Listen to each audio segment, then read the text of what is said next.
नमस्कार. आज दिनांक 8 एप्रिल. श्रीराम जय राम जय जय राम. शंका न ठेवता नाम घ्यावे. नमस्कार. आज दिनांक 8 एप्रिल.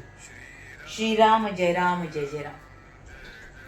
शंका न ठेवता नाम घ्यावे. नामस्मरण करायला सांगितले की लोक सबबी सांगतात, पण खरोखर नामस्मरण करण्याच्या आड काहीच येत नाही. काम करीत असताना सुद्धा उगाचच इतर विचार मनात येतातच ना. मग तसेच नामस्मरण करायला कोणती अडचण आहे? उगाच दुसरे विचार करण्यापेक्षा भगवंताचे नाम घ्यावे हे बरे नाही का? वेळ सापडताच तो व्यर्थ गप्पा गोष्टीत न घालविता नामस्मरण करावे. श्रद्धा ठेवून करावे. 2 प्रवासी पायी जात होते. त्यांना भूक लागली. जाताना एक आमराई लागली. त्यांनी मालकाला विचारले, आंबे घेऊ का? मालक म्हणाला, 15 मिनिटात जितके आंबे खाता येतील तितके खा. दोघांपैकी एक होता, तो मालकाजवळ चौकशी करू लागला. या शेताला पट्टी किती, मालक कोण वगैरे पुष्कळच विचारपूस करू लागला. दुसरा मात्र भराभर आंबे खाऊ लागला. इतक्यात 15 मिनिटे झाली. मालकाने सांगितले, वेळ संपली, आता तुम्ही जा. एकाचे पोट भरले, दुसरा मात्र उपाशीच राहिला. या गोष्टीवरून हे ध्यानात घ्यायचे की नुसते प्रश्न विचारण्यापेक्षा श्रद्धा ठेवून नाम घेऊ लागावे. नामाचा अर्थ आपल्याला जरी कळला नाही तरी तो भगवंताला कळतो. म्हणून नामाचे महत्त्व कळो वा न कळो नाम घेत राहावे. ध्रुवाने काय केले? नारद वचनावर विश्वास ठेवून नामस्मरण प्रेमाने करू लागला. तो इतर विचारांच्या शंका कुशंकांच्या नाती लागलाच नाही. एक तत्व नाम हेच त्याने धरले. म्हणून त्याला नारायण प्रसन्न झाला.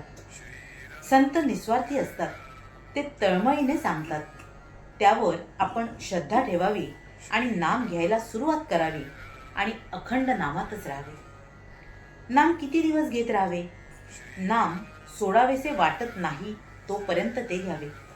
नामात रंगून जाईपर्यंत नाम घ्यावे. नामस्मरणात रंगला की नाम सुटणारच नाही. भगवंताचे नाम हेच श्रेष्ठ आहे. त्या नामात रंगेल तोच खरा. चरित्र विसरले तरी चालेल, पण नाम विसरू नये. कारण नामात सर्व चरित्र साठविलेले आहे. ज्ञान, उपासना, कर्म वगैरे मार्ग आहेतच, पण सर्वात नामस्मरण हे सोपे साधन आहे. एक मोठा किल्ला होता. तो अभेद्य होता. मुंगीलाही आत प्रवेश होणे अशक्य असा तट होता. पण त्याला एक मोठा दरवाजा होता. त्याला एक मोठे कुलूप होते. एकाला त्याची किल्ली मिळाली. मग प्रवेश सुलभ झाला. तसे नाम ही किल्ली आहे. परमार्थ कितीही कठीण असला तरी नामाने तो सुसाध्य असतो. नामावर प्रेम आणि श्रद्धा बसत नाही अशी तक्रार करतात. संत वचनावर विश्वास ठेवून अखंड नाम घ्यावे, त्यानेच समाधान होईल. आपण रोज उठल्यावर भगवंताचे स्मरण करण्याचा नियम ठेवावा. स्नान वगैरे गोष्टी झाल्या तर कराव्याच, पण त्या वाचून अडून बसू नये. श्रीराम जय राम जय जय राम. महाराज आपल्याला सांगतायत की आपण कुठलीही साधना किंवा साधन करताना आपल्या मनात खूप सारे विचार येतात, शंका कुशंका येतात. नामस्मरण करायला सांगितलं की आपण अनेक प्रश्न विचारतो. नामस्मरण किती करावं, कसं करावं, कधीपर्यंत करावं. पण महाराज म्हणतात की खरं तर तुम्ही या सगळ्या काळज्या करतच बसू नका.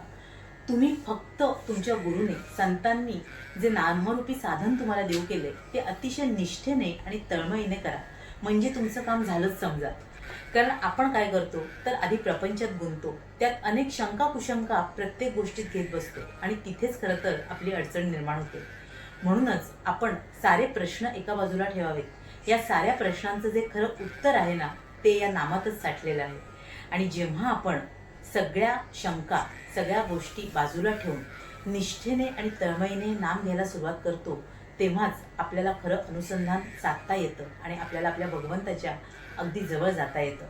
म्हणूनच आपण हे गुरुने दिलेलं सर्वश्रेष्ठ जे नाम आहे त्याच्या जवळ आपल्याला नेणारं ते निष्ठेने घेऊया आणि आपल्या परमार्थाची आणि आपल्या शाश्वत समाधानाची प्राप्ती करून घेऊया.